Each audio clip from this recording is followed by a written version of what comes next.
Welcome to Donmar TV News Channel. Okay, grabe itong balita natin ngayon dahil nagsulputan itong mga mabibigat na mga personalidad dito sa Pilipinas. Una nating pag-usapan, unang balita, Pastor Apollo Kibuloy. Tinanggal ang kanyang YouTube channel. Alamin natin kung bakit. Pangalawa nating pag-uusapan, It's Showtime Vice Ganda, hindi na mapapanood sa TV5. Lilipat na sa GMA. Okay? Pangatlo nating pag-uusapan, itong TVJ, Tito Vic and Joey. Formal na nagpapamedya na part na sila owner dito sa kanilang gawing programa sa TV5 with the partnership with MediaQuest. Grabe yan. Okay? Tinulungan talaga sila ng TV5. Okay? Pang-apat nating pag-uusapan ay marami sa ating netizens ang nag-request na itong pagmamay-ari ngayon sa Itbulaga, no? Yung bagong Itbulaga na nasa GMA7 ay palitan na yung pangalan na Itbulaga. Yan ang panawagan ng taong bayan. Grabe. Dahil raw kawawa yung mga artista ngayon sa bagong Itbulaga. Yan ang ating pag-uusapan. Bakit nagsulputan sabay-sabay itong balita natin na mabibigat. Ayan, mga mabibigat na mga personalities yan. Pero nagsulputan yung balita. Talagang gulong ng palad, guys. Mapaliwanag ko sa inyo yan mamaya. Pero bago natin yan ito itatalakay, help me na i-like at i-share itong video natin sa Facebook at YouTube. Itong Donmar TV. Okay, like and share. Sabay-sabay tayong mag-like and share. 1, 2, 3, go. Thank you. Para naman kakalat yan sa taong bayan.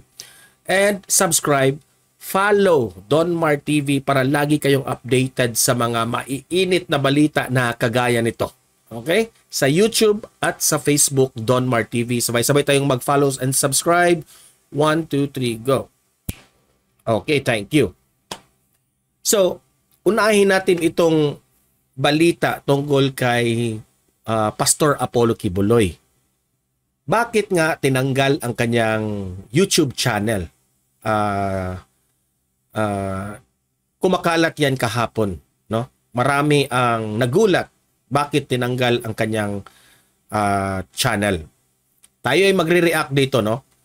Ang nasa balita, tinanggal di umano ang kanyang YouTube channel kasi merong isang Twitter account na nagrereklamo dito sa Twitter ng YouTube. Okay? Na ang dahilan dito is hindi natin pwede yan banggitin dahil bawal yan dito sa Facebook at YouTube. May alam nyo na may case itong si Pastor Apollo Kibuloy sa labas. At isa sa mga community guidelines sa YouTube bawal yan. Okay? Bawal yan. Na nagmamay-ari ka ng YouTube channel at may, alam nyo na, no? Alam nyo na kung ano nangyari ni Pastor Apollo Kibuloy sa labas ng bansa. Diba? Meron siyang pending, o pending ba yan? Meron siyang case doon. So, yan tinanggal. Ang mako-comment ko lang dito is, sayang, dahil malaki na yung kanyang YouTube channel. Marami siyang supporters. May iba na naniniwala kay Pastor Apollo Kibuloy. May iba rin na hindi maniniwala. Hindi naman natin, this is a delicate matter. Hindi natin yan pwedeng pag-usapan ng detail kasi basta't nasa korte na, bawal yan. No? Very delicate yan. Hindi ka makapag-conclude kung hindi yung korte lang ang magde-decide yan. So, yan ang nangyari kay Pastor Apollo Kibuloy. Pero I hope, no, na maibalik yung kanyang YouTube channel. Kung proven na kung ano man ang nilabag niya umano sa community guidelines, madepensahan niya yan. Okay? Yan lang ang ating makokomento dyan. No? Kasi marami namang nagmamahal dito kay Pastor Apollo Kibuloy. Marami ring magagalit. Yeah? Hindi natin alam kung anong kanilang mga rason. Basta kung against sa kanilang mga paniniwala, natural yan. No? At alam naman natin na itong si Vice Ganda rin, tinira niya si Pastor Apollo Kibuloy noon, rumesbak itong si Pastor Apollo Kibuloy, ito talaga yung gulong ng palad. Nawala yung ABS-CBN. Ngayon naman, si Vice Ganda, ang It's Showtime family, kinupkup sila dito sa TV5. No? Ngayon, nag-end na ang kanilang contract na by July 1, hindi na sila mapapanood. So ngayon, tinulungan sila ng another network. Yung tinatawag nilang, nakalimutan ko yun, but I think it's GMA. I think it's GMA pa rin. No? Mapapanood sa GMA ang It's Showtime. At itong Tito Vic and Joey naman ay may bagong revelasyon tungkol dito sa kanilang status na they will, if magpapalabas na sila dito sa TV5 ng noontime show, sila yung papalit sa It's Showtime sa TV5, which is decision yan ng MediaQuest ng TV5. Kasi dahil dito itong It's Showtime, nagrenta lang ng slot o tinatawag nating nagrenta lang ng oras sa TV5. Ngayon, papalitan na sila, nag-decide ang TV5 MediaQuest na papalitan sila ng itong TVJ Dabarkads, the original, o kung tatawagin nila itong Itbulaga rin, no? Kasi ang rason ng TV5, no, basing sa ating pinanood na mga balita, this is business. And sa palagay nila, sa tingin nila, mas malaki yung kita dito kapag itong si Tito Vic and Joey, part owners of this Itbulaga, ang gagawin nila. Parang ganun ba? Na kapag matuloy yung pangalang Itbulaga at sa TV5 na yung palabas, no? So, hindi lang sila ginawa na talent. They are not only talents but part owner na dito sa show ng TVJ. Soon to be Itbulaga yan, no? Kung makukuha nila yung pangalan. So, yan ngayon ang topic dyan. Okay? Meaning, kung partner kayo ng owner sa MediaQuest, hati kayo sa kitaan dyan. Yeah? Hindi kagaya ng nasa GMA sila, under the Tape Incorporated, talent lang sila ng tape. Okay? At yung tape, nagrenta ng oras sa GMA. Grabe ang gulong ng palad. Palibot-libot lang ang mga personality na ito. Si Kibuloy na yung nawala ng YouTube channel. At ngayon naman, tuloy pa rin ang batikos ng taong bayan dito kay Mayor Isko Moreno, Paulo Contes, and the rest of the members of the New Itbulaga dahil nga kinikilabutan sila every time bagitin yung Itbulaga at Dabarkads sa mga bagong talents dito sa Itbulaga. Nakikilabutan sila. Pati nga ako, very awkward na makita natin na ginagamit pa rin yung pangalan. So ano kaya ang magiging future nitong bagong Itbulaga, bagong mga host, no? I know dadating ang panahon na ang korte na ang magsalita dito kung sino talaga ang hahawak sa pangalang Itbulaga. So they have to be forced na ibahin yung pangalan, no? Kahit manalo pa naman sila, hindi nakakahiya pa rin gamitin yung Itbulaga dahil yung nakikita nyo sa mukha pa lang nitong Tito Vic and Joey, kahit hindi mo banggitin ang Itbulaga, talagang ang tumatak sa ating isipan, sila talaga yung Itbulaga, di ba? Itong si Mayor Isko at si Paulo Contes, marami ring nagde-defend sa kanila. Maraming haters, marami ring nagde-defend na they are just only talents. Na they only grab the opportunity na meron silang kita. Meron silang tinatawag nating dahil artista ito nagtatrabaho ito bilang mga artista. Okay? As what former Mayor Isko Moreno said na ito yung pamumuhay niya noon. Di ba? naging artista siya. So bumalik siya bilang artista.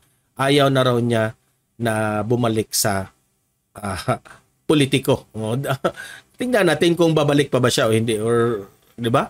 Kasi marami ang nasasabi na ginamit raw niya itong platform na ito para well-known ang kanyang pangalan ulit, no? Kung sa darating ng eleksyon. Pero sabi niya, ayaw niya na. Okay? Yan sa mga interviews niya, nakikita natin na talagang gusto niya magbalik entertainment. Okay? So yan ang mga pangyayari ngayon. Talagang umiikot. Dati itong Itbulaga, ABS-CBN ito. Lumilipat ito sa pagkaalam natin na punta sa GMA. Ngayon naman, nasa TV5 na. Si Vice Ganda, ABS-CBN rin, pumunta sa TV5, ngayon sa GMA na naman. Nawala ng channel, nawala ng prangkisa itong ABS-CBN. Ngayon naman si Kibuloy, nawala na rin ng YouTube channel.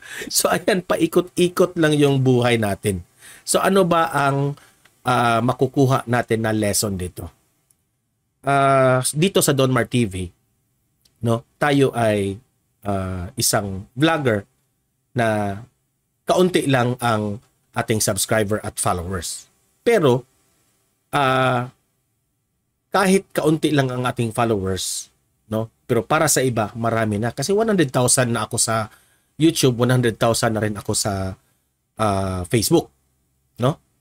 Pero merong mga bagong mga YouTube channel, mga bagong Facebook pages, mga bagong vloggers, mga political vloggers na nagsulputan ngayon, mga bago rin. Di ba? Ako, I will consider myself as bago, no? Kasi merong mga veteranong mga vloggers. Marami na, no? So we have to always remind ourselves na gulong ng palad, let's be humble. Kasi ang buhay natin ay hindi laging nasa taas, kundi paikot-ikot yan, pupunta ka sa taas at pupunta ka sa baba. Kaya every day in your life, always be humble. Okay? So, ang dami nating makukuha dito. Itong TVJ, veterano na ito, pero bumagsak pa rin sila dahil sa mga conflict na nangyari. Okay? Kahit gaano ka kasikat, kahit gaano ka bango ang iyong pangalan sa entertainment industry, babagsak. There will be time na babagsak ka kung sa anumang paraan. Kaya, let's be humble. Ngayon naman, itong TV5, itong TVJ, nakakuha na naman ng chance dito sa TV5. At matasabi nating blessing in disguise dahil mas malaki itong magiging mangyari sa kanila. Dahil sila na talaga yung part owner. Okay? When you say part owner, nakig-partner ito ng malaking kumpanya. Ito yung MediaQuest. No? So, Tape Incorporated, dapat isipin nyo yan ng mabuti. Sa ngayon lang. Okay? Dapat isipin nyo yan. Maawa kayo sa iyong mga talent dyan. Okay? So, ito namang si Vice Ganda at si Pastor Apollo Kibuloy, I hope na itong dalawang mabibigat na personality, they will also learn their lesson. No? Na hindi sa lahat ng pagkakataon ay nasa taas tayo. Marunong rin tayong always keep your feet on the ground. Dahil itong si Vice Ganda, bumagsak na rin ito eh. Dati bumagsak ito, di ba? Nung time yung ABS-CBN ay nawala yung prangkisa nila. Itong si Pastor Apollo Kibuloy naman, binanatan talaga itong si Vice Ganda dahil nga sa mga jokes na bitiw ni Vice Ganda. Ayan, nag vice versa lang yung mga pangyayari. Di ba? So, lesson learned sa ating lahat. Hindi lang sa kanila, sa ating lahat ng mga Pilipino, lahat ng mga taong bayan na nakaranas ng ups and downs sa ating buhay. Okay? So, guys, libre kayong mag-comment, mag-react tungkol sa issue na ito. Pag-usapan natin yan sa comment section. Ano ang masasabi nyo dito sa mga pangyayaring ito? Okay? And also guys, i-like at i-share tong video natin sa Facebook at sa YouTube para kakalat ito sa taong bayan. Subscribe, follow Donmar TV para lagi kayong updated sa mga usapin na kagaya nito. Okay? So, have a great day. See you in my next video. God bless inyong lahat.